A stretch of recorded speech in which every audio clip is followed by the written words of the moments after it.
At home, within and around her mother's cottage, Pearl wanted not a wide and various circle of acquaintance.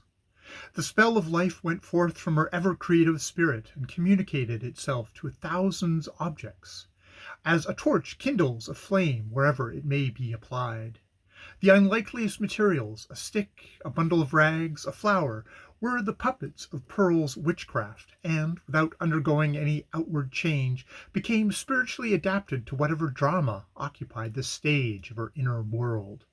Her one baby voice served a multitude of imaginary personages, old and young, to talk withal. The pine trees, aged, black and solemn, and flinging groans and other melancholy utterances on the breeze, needed little transformation to figure as Puritan elders. The ugliest weeds of the garden were their children, whom peril smote down and uprooted most unmercifully. It was wonderful, the vast variety of forms into which she threw her intellect, with no continuity, indeed, but darting up and dancing, always in a state of preternatural activity, soon sinking down, as if exhausted by so rapid and feverish a tide of life, and succeeded by other shapes of a similar wild energy. It was like nothing so much as the phantasmagoric play of the Northern Lights. In the mere exercise of the fancy, however, and the sportiveness of a growing mind, there might be little more than was observable in other children of bright faculties, except as Pearl, in the dearth of human playmates, was thrown more upon the visionary throng which she created. The singularity lay in the hostile feelings with which the child regarded all these offspring of her own heart and mind. She never created a friend, but seemed always to be sowing broadcast the dragon's teeth, whence sprung a harvest of armed enemies against whom she rushed to battle. It was inexpressibly sad. Then what depth of sorrow to a mother who felt in her own heart the cause! To observe in one so young this constant recognition of an adverse world, and so fierce a training of the energies that were to make good her cause in the contest that must ensue. Gazing at Pearl, Hester Prynne often dropped her work upon her knees, and cried out with an agony which she would fain have hidden, but which made utterance for itself betwixt speech and a groan. O Father in heaven, if thou art still my Father, what is this being which I have brought into the world?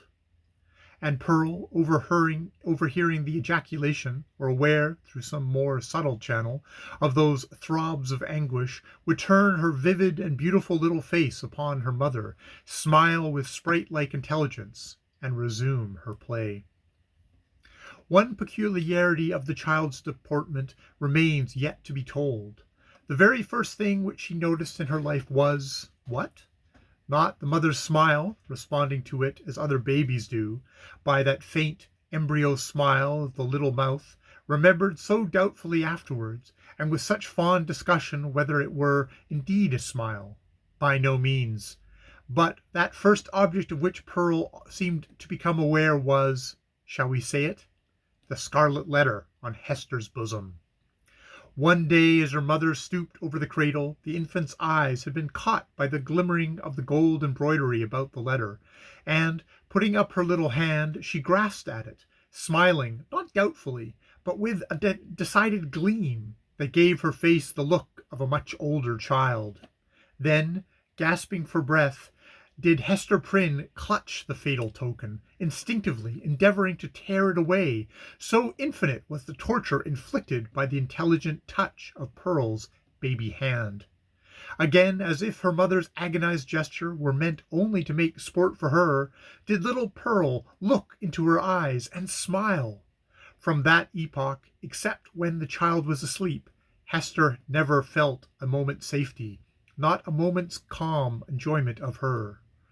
Weeks, it is true, would sometimes elapse, during which Pearl's gaze might never once be fixed upon the scarlet letter, but then, again, it would come at unawares, like the stroke of sudden death, and always with that peculiar smile and odd expression of the eyes.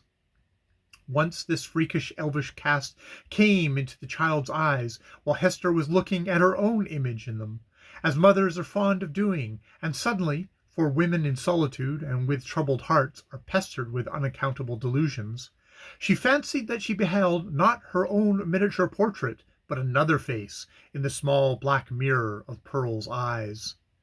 It was a face, fiend-like, full of smiling malice, yet bearing the semblance of features that she had known full well, though seldom with a smile, and never with malice in them. It was as if an evil spirit possessed the child, and had just then peeped forth in mockery. Many a time afterwards had Hester been tortured, though less vividly, by the same illusion. In the afternoon of a certain summer's day, after Pearl grew big enough to run about, she amused herself with gathering handfuls of wildflowers and flinging them one by one at her mother's bosom, dancing up and down like a little elf whenever she hit the scarlet letter. Hester's first motion had been to cover her bosom with her clasped hands, but, whether from pride or resignation, or a feeling that her penance might be best wrought out by this unutterable pain, she resisted the impulse, and sat erect, pale as death, looking sadly into little Pearl's wild eyes. Still came the battery of flowers, almost invariably hitting the mark, and covering the mother's breast with hurts for which she could find no balm in this world, nor knew how to seek it in another. At last, her shot being all expended, the child stood still and gazed at Hester with that little laughing image of a fiend peeping out, or, whether it peeped or no, her mother so imagined it, from the unsearchable abyss of her black eyes. "Child, what art thou?" cried the mother. "Oh, I am your little Pearl," answered the child. But while she said it, Pearl laughed and began to dance up and down with the humorsome gesticulation of a little imp whose next freak might be to fly up the chimney. "Art thou my child, in very truth?" asked Hester. Nor did she put the question altogether idly, but, for the moment, with a portion of genuine earnestness, for such was Pearl's wonderful intelligence, that her mother half doubted whether she were not acquainted with the secret spell of her existence, and might not now reveal herself. "Yes, I am little Pearl," repeated the child, continuing her antics. "Thou art not my child, thou art no Pearl of mine," said the mother, half playfully, for it was often the case that a sportive impulse came over her in the midst of her deepest suffering. "Tell me, then, what art thou? Who sent thee hither?" "Tell me, mother," said the child, seriously, coming up to Hester, pressing herself close to her knee. Do thou tell me." "Thy heavenly Father sent thee," answered Hester Prynne. But she said it with a hesitation that did not escape the acuteness of the child. Whether moved by her ordinary freakishness, or because an evil spirit prompted her, she put up her small forefinger and touched the scarlet letter. "He did not send me," cried she positively. "I have no heavenly Father." "Hush, Pearl, hush! Thou must not talk so," answered the mother, suppressing a groan. "He sent us all into this world. He sent even me, thy mother, then much more thee. Or, if not, thou strange and elfish child, whence didst thou come?" Tell me," repeated Pearl, no longer seriously, but laughing and capering about the floor. "It is thou that must tell me."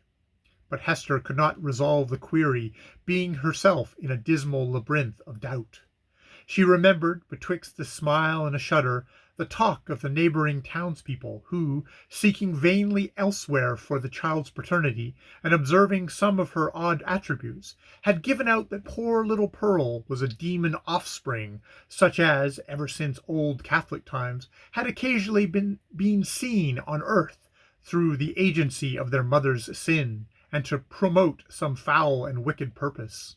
Luther, according to the scandal of his monkish enemies, was a brat of that hellish breed, nor was Pearl the only child to whom this inauspicious origin was assigned among the New England Puritans.